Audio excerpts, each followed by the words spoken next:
ഇരിപ്പുണ്ട്, അകത്ത് മുട്ടയിരിപ്പുണ്ട്. ബ്രൗൺ നിറത്തിലും വെള്ള നിറത്തിലും. നിങ്ങൾ തുറന്നിട്ടുള്ളവരും കണ്ടിട്ടുള്ളവർക്ക് ഇത് അറിയാം, കണ്ടിട്ടുണ്ട് നിങ്ങൾ. ഏത് കൂട് നിങ്ങൾ തുറന്നാലും കാണാം, വെള്ള നിറത്തിരിക്കുന്ന മുട്ടയുണ്ട്, ബ്രൗൺ നിറത്തിലിരിക്കുന്ന മുട്ടയുണ്ട്. വെള്ള നിറത്തിലിരിക്കുന്ന മുട്ട നമുക്കറിയാം പുതിയ മുട്ടയാണ്, ബ്രൗൺ നിറത്തിലിരിക്കുന്നത് പഴയ മുട്ട. അങ്ങനെയല്ല, പക്ഷെ നേരെ തിരിച്ചാ. എല്ലാവരും അങ്ങനെയാണ് കരുതുന്നത്, അങ്ങനെയല്ല, നേരെ തിരിച്ചാ. വെള്ള നിറത്തിലിരിക്കുന്ന മുട്ട എന്ന് പറയുന്നത് വിരിയാറായ മുട്ടയാണ്.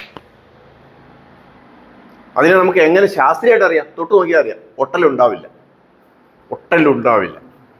ബ്രൗൺ നിറത്തിലിരിക്കുന്ന മുട്ടയോ അത് ഈയിടെ ഇട്ട മുട്ടയാണ്, അത് തൊട്ട് നോക്കിയാൽ അതിന് ഒട്ടലുണ്ടാവും, പശപ്പുണ്ടാവും. ഇനി അതിൻ്റെ ശാസ്ത്രീയ കാരണം എന്താണ്?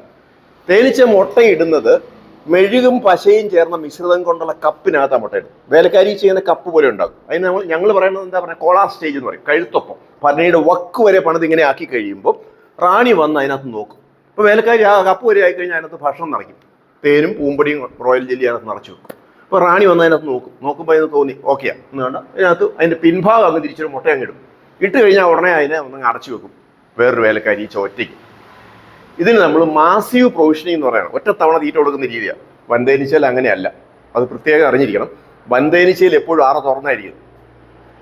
അതിൻ്റെ അറയ്ക്ക് റാഗലിനകത്ത് ഇങ്ങനെ ഹെക്സഗണലായിട്ടുള്ള തുളകളുണ്ട്, ആ തുറന്നായിരിക്കണേ. അതിനകത്ത് മുട്ടയിടും, അപ്പോഴും തുറന്നായിരിക്കണേ. അത് പുഴുവായി വിരിയും, അപ്പോഴും തുറന്നായിരിക്കുന്നത്. അതിന് തീറ്റ കൊടുക്കും, അപ്പോഴും തുറന്നായിരിക്കണേ.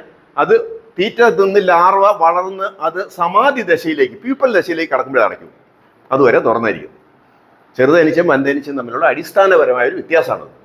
ഇത് മുട്ടയിടുമ്പോഴേ അടച്ചായിരിക്കണം. കോഴിമുട്ട പോലെയാണ്. കോഴിമുട്ടയുടെ പ്രത്യേകത എന്താ? ഇട്ടിരിക്കുമ്പോൾ തന്നെ അത് അടഞ്ഞായിരിക്കണം.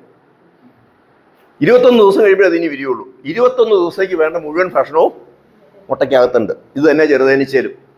അതിനാണ് മാസീവ് പ്രൊവിഷനിങ് എന്ന് പറയാം. മറ്റത് പ്രോഗ്രസീവ് പ്രൊവിഷനിങ് എന്ന് പറയും, കൊടുത്തോണ്ടിരിക്കാൻ തീറ്റ. അതുകൊണ്ടൊരു പ്രത്യേകത എന്താണ്? വൻതേനീച്ചയിൽ പെട്ടെന്ന് റാണി അങ്ങ് പോയാൽ ഇതിനകത്തിരിക്കുന്ന ഏതൊരു പുഴുവിനെയും അതിന് വേണമെങ്കിൽ റാണിയാക്കി മാറ്റാം. മനസ്സിലായില്ലേ? തീറ്റ കൂടുതൽ കൊടുത്താൽ മതിയല്ലോ. തീറ്റ കൂടുതൽ കൊടുത്താൽ സ്റ്റെപ്പ് പെട്ടെന്ന് ഉണ്ടാക്കിയിടുക. അതിന് എമർജൻസി ക്യൂൻ റയറിങ് എന്ന് പറയും. ചെറുതേനീച്ചയിൽ അത് നടക്കുകയല്ല. കാരണം എന്താ? ഇട്ടപ്പോഴേ അടച്ചു പോയി. ഇനി റാണി പോയാൽ പോകും. അതുകൊണ്ടാണ് ചെറുതേനീച്ചയിലെ റാണിക്ക് നമ്മൾ ഭയങ്കര കെയർ കൊടുക്കണം. അറിയാതെ നിങ്ങൾ തുറക്കുമ്പോൾ ചത്തുപോയാൽ പോകും, കൂടുപോകും.